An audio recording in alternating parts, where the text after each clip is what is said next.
Vamos lá.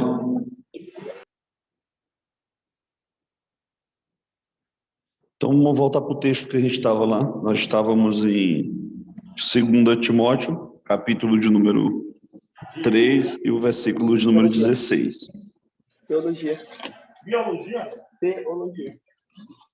Agora é o Austin que está com o microfone ligado. Ui. Então, vamos lá, então. Vamos ler bem devagar. Esse todo aqui imediatamente inclui o Antigo Testamento. Mas no Novo Testamento, Pedro chama Paulo de Escritura e Paulo chama Lucas de Escritura. Então, imediatamente o Antigo Testamento. Mas o que nós chamamos de canonicamente, o que é canonicamente em relação a toda a Escritura, ele inclui o Novo Testamento também. Tá bom? Vamos ler devagar aqui. Toda Escritura, a palavra Escritura aqui é a palavra grafê. Grafê é a palavra usada no Antigo Testamento para, por exemplo, lei de Moisés, textos de Davi. O que o Paulo está fazendo aqui? Ele está dizendo que o formato que as Escrituras chegaram até nós foi de forma escrita. Então, esse escritura aqui envolve o formato que ela está, mas uma reflexão é que Deus escolheu que o texto escrito fosse a forma dele preservar a mensagem dele para nós. Então, ele está dizendo, usando uma palavra para a Bíblia, que é a escritura, e agora, na próxima parte, ele vai dizer para nós qual é a origem dela. Vocês podem notar, se vocês quiserem aí, a origem ou natureza da Escritura. Origem ou natureza da Escritura. O bendito Zoom já acabou de avisar aqui que nós temos 10 minutos, rapaz, não tem jeito não. Eu não consegui entrar no Zoom da faculdade, acabei entrando no meu. Vamos lá. Toda escritura, aí ele vai dizer o que ela é. O que ela é. Esse aí é natureza. Tá bom? É natureza. Vamos ler devagar. Toda escritura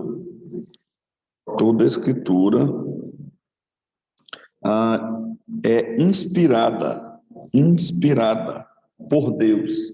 A palavra grega aí é theopneusto, que quer dizer soprada por Deus. E eu quero que vocês percebam um detalhe aí.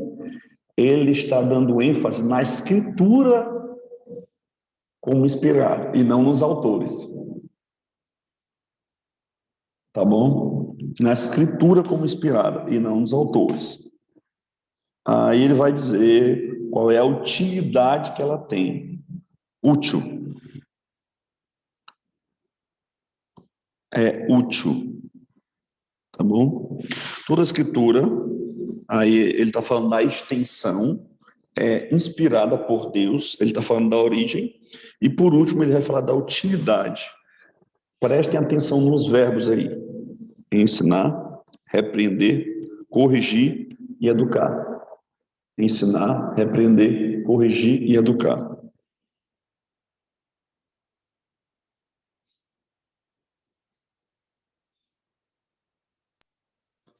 Moisés, eu tô vendo só o título, né? Tá colocando mais texto no slide? Não, eu estou comentando o texto bíblico, porque eu vou usar daqui a pouco o conteúdo do slide.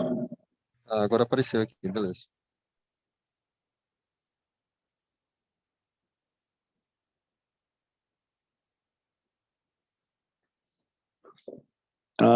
Ensinar aí quer dizer, no original quer dizer didascalia. Didascalia envolve instrução para eu viver. Instrução. Isso já corrige a ideia de que teologia só é para pensar. A ideia de que teologia só é para debater. A teologia ela está conectada à vida real. A teologia ela é o mapa O mapa no sentido de descrição. A Bíblia é a palavra de Deus infalível. A teologia, ela busca ser uma aplicação. É como se eu dissesse assim, o remédio que eu preciso tomar é esse. E a teologia vai me ajudar a aplicar esse remédio, tá bom? Tito 2:1 vai dizer, tu, porém, fala o que convém a sã doutrina, né? A ideia de sã doutrina ali é exatamente essa, né? É a ideia de saúde, tá bom? Saúde, ou seja, a Bíblia existe para nos ensinar. Segunda coisa aí, eu vou concluir essa parte nesses 6 minutos aí, ela é para repreensão. A palavra grega aqui é elenkos,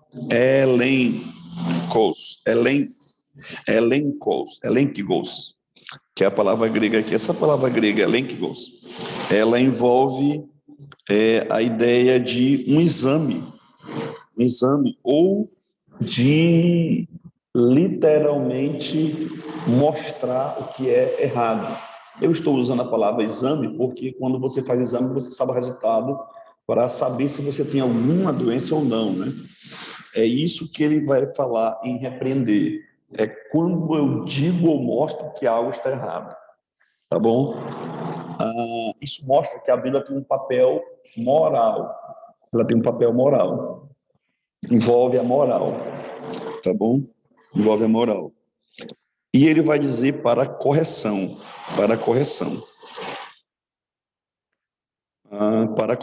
né? Se na repreensão eu digo que está errado, na correção é o aspecto positivo da repreensão. Eu estou dizendo, você não pode usar determinado tipo de comportamento nesse contexto. Qual é o comportamento que eu posso ter?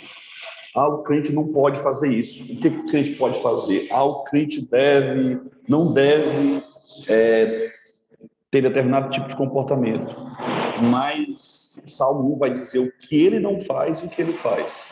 Se eu disser só o que não deve fazer, eu estou repreendendo. Quando eu digo que deve fazer, eu estou corrigindo. Ou seja, há um aspecto positivo e negativo na aplicação da Bíblia. Em relação à repreensão, é uma parte moral. Em relação à correção, é parte formativa. A Bíblia, então, ela é fundamento para instrução. Essa instrução envolve o intelecto e a vida em geral. A correção envolve o aspecto moral prático e a repreensão, e a correção envolve o direcionamento da pessoa agora no caminho da virtude. Por isso é que eu chamo de formação. Eu fiz o exame e repreensão. Agora eu vou passar pelo tratamento. O tratamento é a correção, tá bom? E por último aí, o que ele vai dizer aí ainda? Leiam para mim aí, vocês estão acompanhando o texto. Ele vai falar de instruir em justiça. A palavra grega aqui é paideia. Paideia é a formação do homem grego. Formação do homem grego. Isso é a prova. Lá, quando ele diz, Timóteo, desde criança sabe as sagradas escrituras, que pode tornar sábio para a salvação, ele está falando do início da convicção em Jesus. Aqui ele está falando da santificação. Como eu sei disso? Porque a santificação é progressiva. Resumindo esse texto, ele está dizendo, a Bíblia é Deus falando conosco na pureza, e a Bíblia é também Deus nos moldando. Aqui eu estou tirando o princípio do texto. O princípio do texto, tá bom? Esses são os dois princípios que ele tem. Ele vai dizer aí a palavra educação. Educação. Essa palavra educação aí é que é a paideia no grego. Ou seja, quem deve me formar, a aplicação aqui, não é a sociedade. Quem deve me formar não é a cultura, do versículo 1 ao 7. É a escritura, uma aplicação que eu estou dando para vocês. Quem deve formar o obreiro não é a cultura e nem a sociedade, é a escritura. porque ele está mudando aí, ele está dizendo, olha onde você está vivendo, olha com quem você está vivendo, e essas pessoas estão dentro da igreja. Elas têm piedade, mas não têm santidade. Elas têm comportamento de quem não serve a Deus. Mas você agora é um homem de Deus. Versículo 17. Ele vai mostrar qual é a finalidade. O meio está aí, ensinar, corrigir, redaguir, instruir em justiça. O fim, pensem aí no início, meio e fim. A escritura, na sua nascente, a sua origem divina. Qual é o método que Deus usa? Deus me instrui, Deus me corrige, Deus me repreende e Deus me educa. Vejam como um degrau de uma escada. Para que Deus faz isso? Versículo 17. Fim. Essa palavra fim aí é propósito. É o propósito. Para que, a fim de que o homem, vejam que no versículo 1 ele fala de um antropos lá.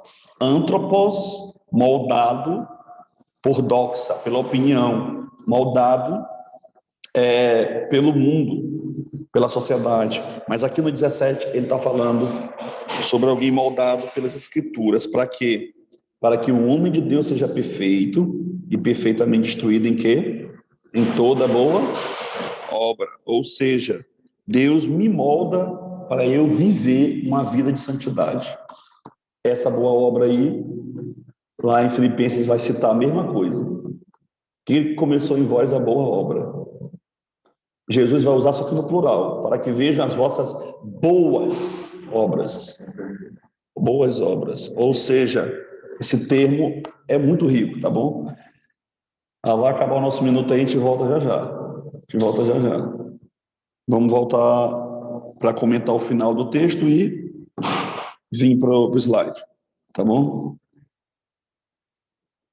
A aula está gravada, eu vou estar disponibilizando ela daqui a pouco no Google Drive.